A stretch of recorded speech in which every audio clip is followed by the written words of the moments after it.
आज मैं अपने नन्हे से गोपाल जी की कहानी आपको सुनाऊंगी।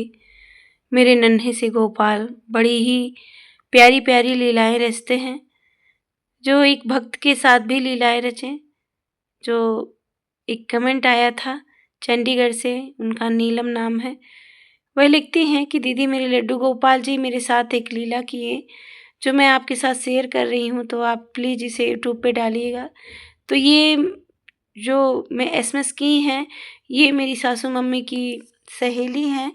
जो बात हुआ और उन्होंने हमें ये अपनी स्टोरी बताई, तो मैं आप सभी के सामने एक अच्छे तरीके से बताऊंगी कि कैसे उनके लड्डू गोपाल जी लीलाएं किए। और ये गलती 99 लोग ऐसी गलती करते हैं, अपने गोपाल जी को सुलाने में, खिलाने में, भोग लगाने में। तो यदि आप इस कथा को पूरा सुनेंगी तो शायद आपको भी कुछ अच्छी सीख मिले। हमारे गोपाल जी तो हैं ही प्यारे, सबके साथ लीलाएं रचते हैं और सबको अपनी अपनी खुशियाँ, अपने अपने अनुभव शेयर करते हैं। तो सभी लोग बोलिएगा राधे राधे। नीलम जी लिखती हैं कि दीदी, मुझे 20 साल हो गया लड्डू गोपाल जी की सेवा करते हुए, पर 20 साल में आज पहली बार मेरे साथ ऐसा हुआ कि मैं लड्डू गोपाल जी को सुलाने में ऐसी गलती कर दी। हुआ क्या मेरे साथ, मेरे घर में शादी विवाह का माहौल था और मेरी मम्मी मुझे फ़ोन करती हैं कि बेटी, भाई का शादी है तो तू चली आना। जब मैं सुनती हूँ कि मेरे भाई का शादी है तो मैं सोचने लगती हूँ मन ही मन कि मैं अपने लड्डू गोपाल जी की सेवा किसको दे के जाऊँगी। फिर मैं अपनी सासू मम्मी के पास जाती हूँ और कहती हूँ, मम्मी जी, मेरी मम्मी जी आपको भी इनवाइट की हैं शादी में, मेरी भाई की शादी है, तो क्या आप भी चलेंगी? अगर आप नहीं चलेंगी तो मेरी मम्मी नाराज़ भी हो जाएंगी। सासू मम्मी हाँ कह देती हैं हाँ बेटा, तुम्हारा घर हमारा घर, इसमें किसी का बाटा थोड़ी ना है, हम चलेंगे शादी में एंजॉय करके आएंगे। तभी मैं मन ही मन सोचने लगती हूँ, अब क्या करूँ, अपने गोपाल जी की सेवा अब किसको दूँ। अब तो सासू मम्मी भी मेरे साथ ही चलने वाली हैं और मेरे पति तो जॉब पे रहते हैं, बच्चे छोटे हैं, बच्चे भी साथ ही जाएंगे, घर पे कोई नहीं रहेगा, तो ताला मार के मैं अपने लड्डू गोपाल जी को रख के ऐसे कैसे चली जा सकती हूँ। तभी मैं अपनी मम्मी से यानी कि सास से कहती हूँ, सास से बोलती हूँ कि मम्मी जी, अगर हम लोग चलेंगे तो क्या लड्डू गोपाल जी को भी यहाँ से वहाँ तक ले चलेंगे। कभी आज तक मैं सफ़र में नहीं लेके गई थी, इसलिए मेरे मन में चिंता हो रही थी।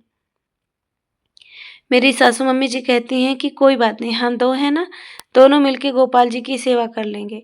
बस तुम एक छोटी सी टोकरी तैयार करो, इनके वस्त्र 2-4 रख लो, सोने के कंबल और ओढ़ने के कंबल सब कुछ रख लो, पीलो रख लो इनका, और इनके स्नान का चंदन, श्रृंगार सब कुछ रख लो।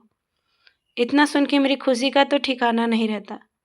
मैं मन ही मन सोचती हूँ कि मेरे लड्डू गोपाल जी नानी के घर पहली बार जाएंगे, तो मैं सुंदर से पोशाक उनके लिए हाथों से बनाती हूँ और उनको पहनाती हूँ। मम्मी और मैं, मेरे हस्बैंड, बच्चे, सभी लोग अब चंडीगढ़ से पूना जाने के लिए तैयार हो जाते हैं। चंडीगढ़ में मेरा ससुराल था और पूना में मेरा मैका था। नीलम जी कहती हैं, जब मैं पूना चली गई तो पहले दिन तो हल्दी था, खूब एंजॉय किए सभी लोग, और उस बीच में मैं लड्डू गोपाल जी को अच्छी अच्छी मिठाई का भोग लगाई, सेवा की। परंतु रात्रि में क्या हुआ, मैं उनको सुलाना ही भूल गई। जब मैं उनको सुलाना भूल गई, मैं जाके सो गई। मुझे रात में नींद नहीं आ रही है, उलझन जैसा महसूस हो रहा है, तो मुझे लगा कि मेरे हस्बैंड हम लोग को छोड़ के चले गए, इस वजह से उनका मन नहीं लग रहा होगा। मैं हस्बैंड के पास फ़ोन करती हूँ, पूछती हूँ, आप क्या कर रहे हैं? बोलते हैं, सो रहा हूँ, इतनी रात को और क्या करूँगा, तुमको क्या हो गया, मन नहीं लग रहा है क्या मैके में, आऊँ क्या लेने? फिर मैं कहती हूँ कि नहीं नहीं, ऐसी कोई बात नहीं, बस मैं हाल चाल ले रही थी कि आप ठीक हैं कि नहीं। इतना कह के मैं फ़ोन काट देती हूँ, क्योंकि हस्बैंड का नींद डिस्टर्ब हो जाता है, तो वो फिर नींद नहीं आती उनको, तो तबीयत खराब हो जाती है, यही सोच के मैं फ़ोन काट देती हूँ। फिर मैं मन में सोचती हूँ कि आखिर मुझे नींद क्यों नहीं आ रही है। फिर मैं दुपट्टा लेती हूँ और टहलते हुए बाहर निकलती हूँ। जब बाहर निकलती हूँ तो बाहर वाले बरामदे के पास ही मंदिर था। मैं देखती हूँ कि मेरे प्यारे से लड्डू गोपाल जी टुकुर टुकुर निहार रहे थे। इतना देख के तो मुझे रोना आ गया, मेरी आंखों में आंसू भर आया और मैं एकदम थक रह गई। 20 साल मुझे लड्डू गोपाल जी की सेवा करते हो गया था, पर ऐसी गलती कभी नहीं हुई थी कि मैं लड्डू गोपाल जी को सुलाऊं नहीं।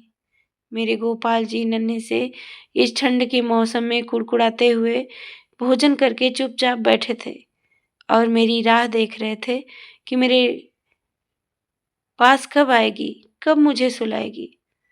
मैं जाती हूँ और अपने गोपाल जी को उठाती हूँ और उनको अपने गले लगा के उनको सॉरी बोलती हूँ लल्ला, ऐसी गलती मुझसे अब कभी नहीं होगी।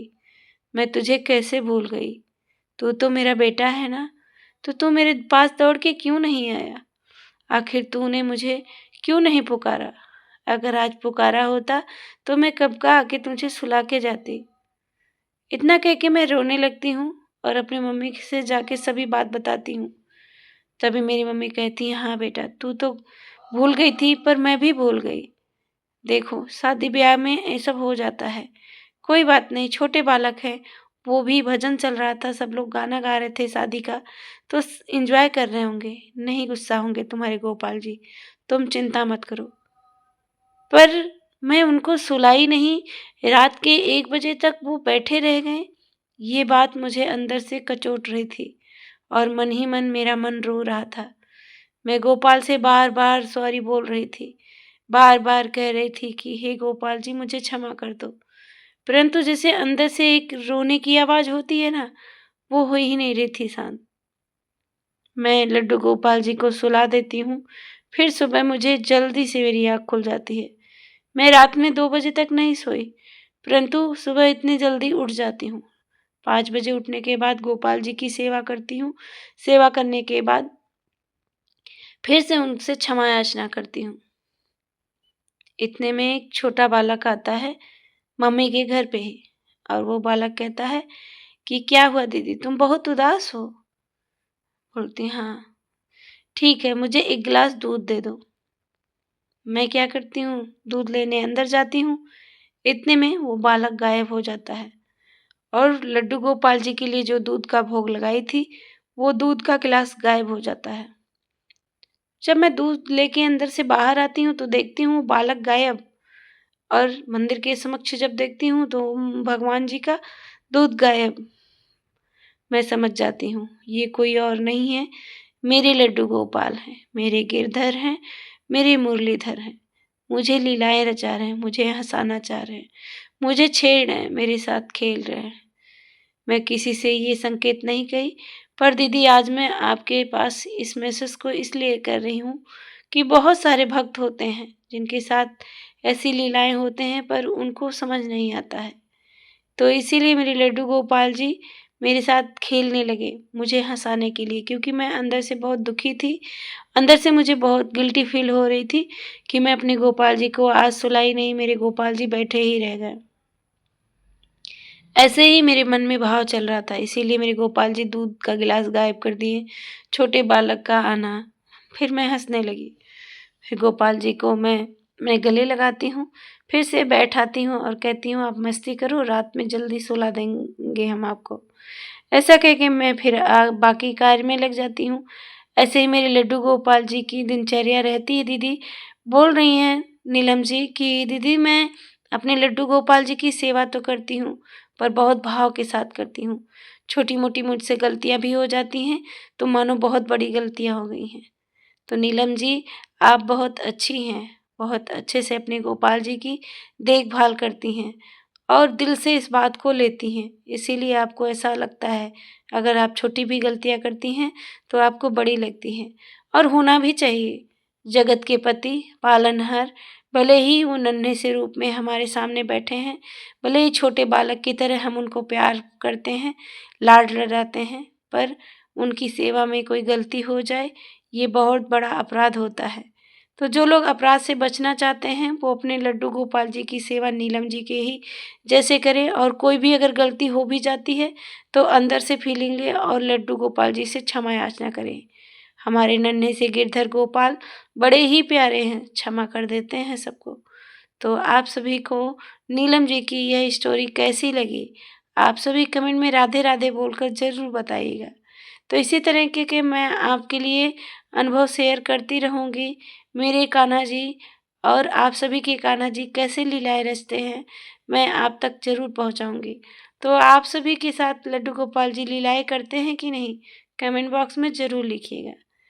देखिए, भगवान उसी के साथ लीलाएँ करते हैं जो महसूस करना चाहता है, जो बस एक मूर्ति मानता है, एक विग्रह मानता है, उनके साथ भगवान लीलाएँ कभी नहीं करते हैं। जो भगवान पे संदेह करता है, वह अपने आप पे संदेह करता है। तो चलिए मिलते हैं अगली वीडियो, अगली जानकारी के साथ। तब तक के लिए नमस्कार।